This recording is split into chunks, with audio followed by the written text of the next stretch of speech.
Hundreds of businesses and government leaders from across the Atlantic met in Bridgetown, Barbados to form an alliance that aims at promoting socio-economic development across the Caribbean and Africa.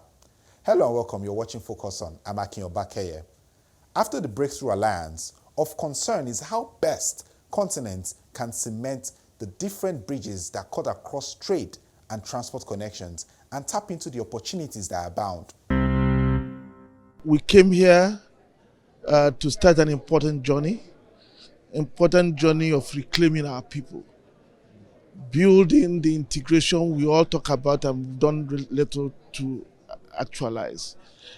And we thought that the way to do it was to make sure that we brought financial muscle behind it. And that's why AfriCaribbean took the lead here. But to do that, we needed a platform. The platform is the membership of CARICOM countries in AfriCaribbean to give us the legal basis to do what we wanted to do.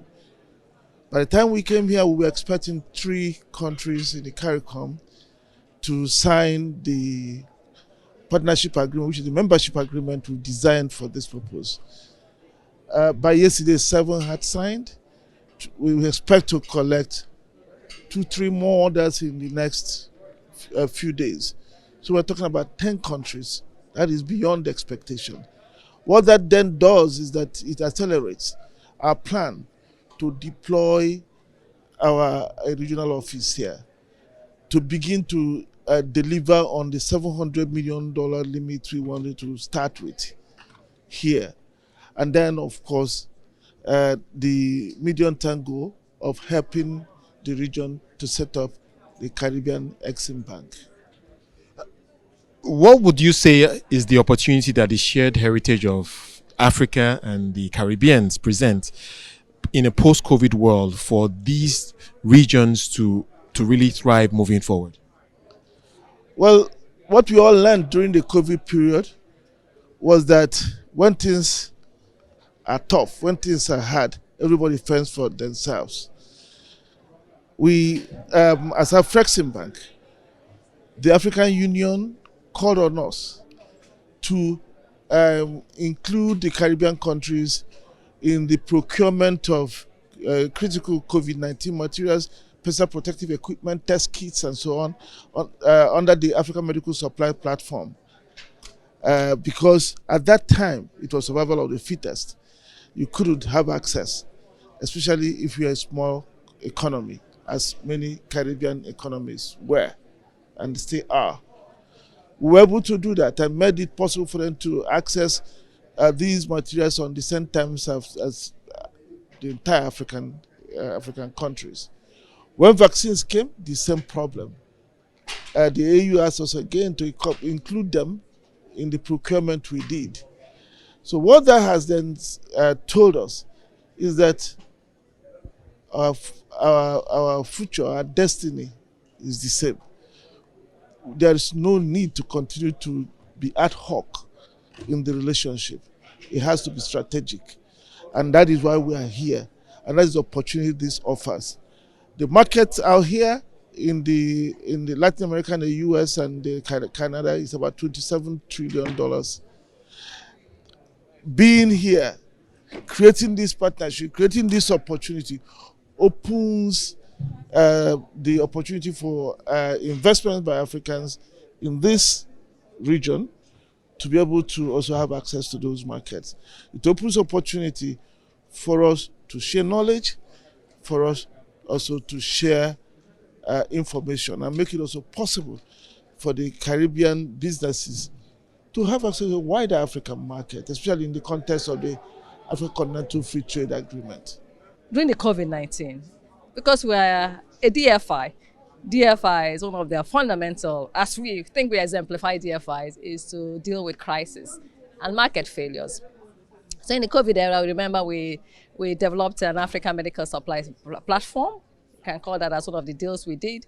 And that deal supported the Caribbean as we tried to pool, at the African states, African Union agreed to pool their procurements into that platform so that they can get cost efficiency. and effectiveness as well. There was also the vaccine acquisition where we did to support it with a $2 billion standby facility to Johnson and Johnson. That's also benefited the Caribbean. So this is not really necessarily new as far as AfriCaribbean goes. But it is true that here, what we're seeing is, like I said earlier, is that the opportunities for investments in this region and even beyond. So some of the people that have come here, for instance, is a group in Egypt in aquaculture, which is probably the biggest, aquaculture fisheries firm in the Gulf, in the Middle East, including Africa, right? So they're here, because fishery is one of those that you can imagine will thrive in the islands. So we're setting up meetings for them to be able to meet and support investments here. There's also the financing. You heard the Prime Minister Motley say yesterday that the Canadian banks are shrinking their footprints in the Caribbean. So you've seen banks. She mentioned particularly Access Bank, and then we are talking to them about supporting that, or even Vista Bank, and we're talking to them about supporting their investments here. You also hear Professor Rama talk about opening a representative office in here. That will also help us to support. So these are some of the deals that are emerging, as I can see. And there are others in the tourism sector. On our way here, we're going to stop by Grenada. Some of the conversations are already going. And that's, to stop by. And that's an Egyptian investor who is looking to expand his hotel facilities in Grenada. So we've seen a lot of deal making. There's a lot of enthusiasm, energy, as you can see in this forum. People are enthusiastic, about the vista of opportunities that exist in this area. I would like you to speak very briefly about how we connect the African Common Free Trade Area to the Caribbeans. I think some people have already pointed out that there could be an expansion of the free trade area into the Caribbean region, given our shared history. I mean, it's where, like the theme of the forum says, we are reimagining our future.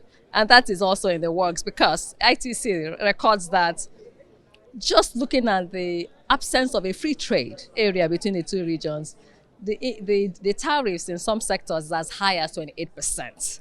So if you're going to talk about integrating the two regions, that's something we have to think about, so that we can we can enable trade and facilitate trade. With both regions having the will to do business, one important setback may be how best to connect through the Atlantic by air or sea. With such linkage, both regions will expect to see improved trade relations. Well, the most important thing is direct air links. Let's make it happen. I've visited Rwanda, I've visited Kenya, I've visited Ghana. What I've realized, it takes the same time to get there, or just a little bit more than it takes to go other places. So let's make that happen. That alone will open the areas of trade, tourism, and many other services between the two regions. So that is the most important part. Get those linkages, and the world is at our doorstep. You're talking about action now. Now, do you think that currently, beyond what the government is doing in terms of private sector, do you think that they are ready positioned to tap into this handshake? Of course. I mean, we just have to open the door for them. And of course they're ready. Everybody's excited. People want to go to see what's happening over there, and persons in Africa want to come and see what's happening in the Caribbean. We just need to open that door. And this is what we're trying to do with this forum, Active 2022. The only certain negative elements of Africa being presented in the mainstream media has been deeply problematic, and it has created a mindset that has also affected us in terms of our relationships. And in the reverse, the Caribbean, we have to be able to share who we are as part of the African diaspora, who we are as people who are living in the Western Hemisphere, but who identify with, in many instances, the things that make us African by birth and by heritage. So that's a starting point.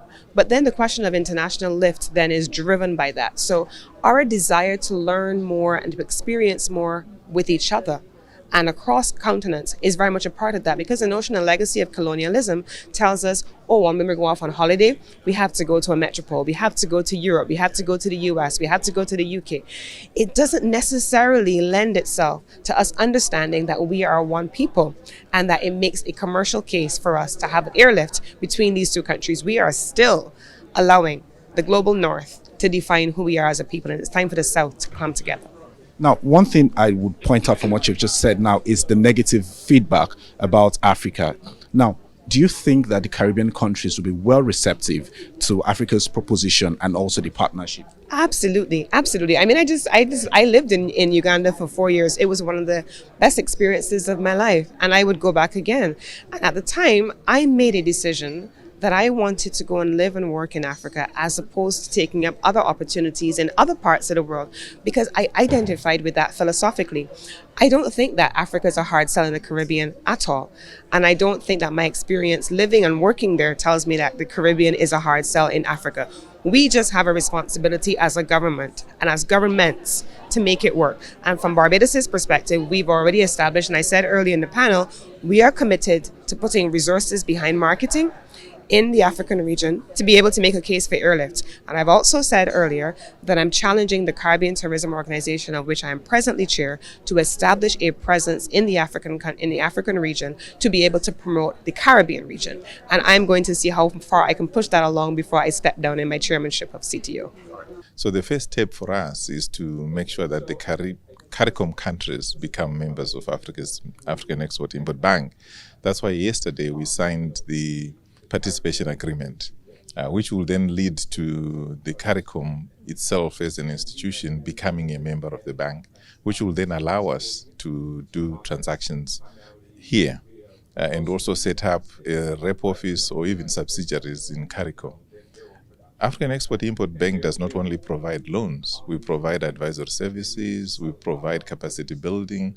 So these are practical areas where we can cooperate with CARICOM. For example, we finance aircraft acquisition. If you look at the deal that we did for Kenyan Airways, we can do the same here because there's need to establish air linkages, there's need to establish single linkages between Africa and the Caribbean. But there's also an opportunity to establish transshipment activities here where African companies can take advantage of the CARICOM's nearness to North Africa, to North America and South America as well. All right. Now, we've seen that as regards the transportation, AfriCaribbean Bank seems to be doing a lot in terms of getting funding. And I remember yesterday there was also the note that airlines who are interested in, connecting boat routes, would also obviously get the facility for that. But how is AfriCaribbean Bank positioned to ensure that if, for example, you have African carriers who want to do this deal, but considering the fact that they were impacted by not just only the COVID-19 pandemic, but also the global headwinds, the Russia-Ukraine crisis, and also weathering the storm, how is AfriCaribbean Bank positioning to ensure that they provide the needed facility that will be essential to seeing the fruition of this? Okay. We already provide facilities to airlines in Africa who are impacted by COVID, who are impacted by the Ukraine crisis. That's why we came up with intervention programs like the PATIFMA, like the Ukraine Crisis Facility, which takes into account the reality that airlines are not as profitable as they used to be, because our facilities tend to be medium term. So we do provide facilities that take into account the realities of the current economic situation. There was also the coming together of businesses, while existing ones leverage on the event to make business plans for the future. So we started coming to the Caribbean to invest here a few years ago. Currently, we are investing in 2 key sectors with hope of expanding that. As I speak to you, we're in the final stages of starting an opportunity to invest in the energy sector. Atiga as our link, as our anchor point. The CEO of the West Indies Oil Company has been to Nigeria to set our energy park, which is where we are refining, we are processing gas, we are doing power and data center, to see how we can replicate that in Antigua for the Caribbean community. And we think that will happen in the next 12 to 18 months. That's already way ahead. We've had discussions, we've identified location, we've sent our engineering team there. We'll start hopefully break ground in the next couple of quarters. Also in Barbados here, one of our partners as well are just closing an agreement to change the experience of travelers coming to Barbados and going to America. I can't say more about it, but a lot is going to happen about how we then move people from Africa to Caribbean and onward. We believe fundamentally that Barbados can be the Dubai of the Caribbean, right? We think that a lot of people don't realize how close. AfriCaribbean sponsored a flight, Air Ethiopia flight, to bring people from Nigeria here. Just 8 hours flight here. Imagine 8 hours flight, and from here to the US is less than 4 hours. So you can actually go to the US through Barbados, spend 2 days in paradise, right? And that is an opportunity. It will be lower in terms of cost, it will be more attractive, and the experience will be one that will be dignifying to everybody traveling. We are trying to work with the Barbados government to make sure that we're able to actualize that from a logistics point of view, a travel point of view, a security point of view, and an experience point of view. That portfolio company is here with us today as well, and we are sure that when you hear the announcement coming soon from the governor of Barbados about this partnership, you'll be proud that Africa to the world and World Africa Bridge, we are part of those people shaping that narrative. Caribbean and Africa put together will give us about 1.5 billion consumers. Caribbean and Africa put together is about 3 trillion in GDP. That's the potential market size we're just about to build on this new bridge. That is the opportunity. The opportunity is being able to tap into this ecosystem and being able to process at least 10% of that. Today in Africa, ZPay does $1.5 billion in volume. So it's very possible. Our growth over the next 5 years is we're able to move from processing $5 billion to about $200 billion. So I think that putting the market from that perspective, the opportunities are enormous. We actually have our eyes on 5 major Caribbean countries as well: Guyana, Trinidad, Jamaica, Haiti and Jamaica, and Dominican Republic. The beauty is that today we see ourselves as a Barbadian company because Z-Money is a wholly owned Barbadian subsidiary for us. The success of Z-Money really speaks to how African fintechs are really becoming global businesses. And in terms of driving further adoption of your solution, I wanted to hear your thoughts about some of the enablers that you would expect to drive that in this region. Well, so first of all, we're in 21 countries in Africa. So we're truly multinational. We're also licensed by the FC in the UK. Now, in terms of the enablers, I think we're rather coming to enable the market. If you look at it from that perspective, then you will not be looking for enablers. But when I mention enablers, I'm really speaking to potential hurdles that you have to jump over before you can truly penetrate this market with your solutions. I think it's perception and acceptance. And I think that work is the efforts we put in. I think it's the compliance we put in.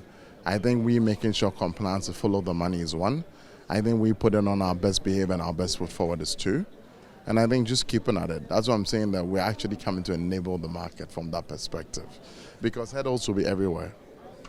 And do you think this potentially could be the beginning of a wave of technology businesses coming into the Caribbean region? What, in your view, would you say African businesses are offering to this region? Well, to take the market from how I described it, 1.5 billion put together, 3 trillion in market size opportunity dollar. I think that a lot will come. I actually, when I look at my crystal ball, I see a lot of fintechs, a lot of regtech. I see a lot of so-called startups coming in and doing very well. The market is ready. It's ready for change. You know, it's almost like Uber. I always say, look, Uber came into America not to disrupt it, because the system that was there was ready to be disrupted. I feel like this system is ready to be turned around. And so I see an exodus of plenty coming through. Another crucial aspect businesses, governments, and stakeholders point out is establishing a seamless cross-border payment platform with a Pan-African payments and settlement system on board for the African Continental Free Trade Area. What will facilitate the AfriCaribbean trade relations? The first foray that would come out of the MOU would be to try to facilitate cross-border payments through a different route. We've already started conversation with PAPS, which is, as you probably know, is a Pan-African payment system. And, we're looking at that as a model that perhaps we can emulate here in the region, and also maybe as an opportunity to be the first non-African group of banks that would participate in that and use that as for cross-border payments as well. So that's the first thing. I think more medium term, what we would like to see is the establishment of relationships between our banks and the AfriXM Bank, and use so that we can facilitate trade and investment.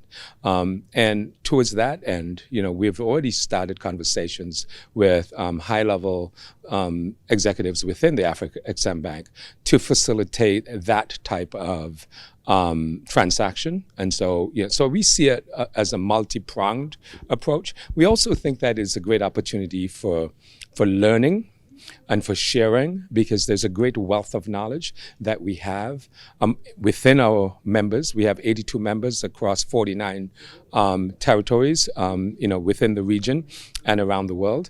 And so we see this as a great opportunity to share knowledge that we have from our members, but also to learn from the members of the banking community on the continent of Africa.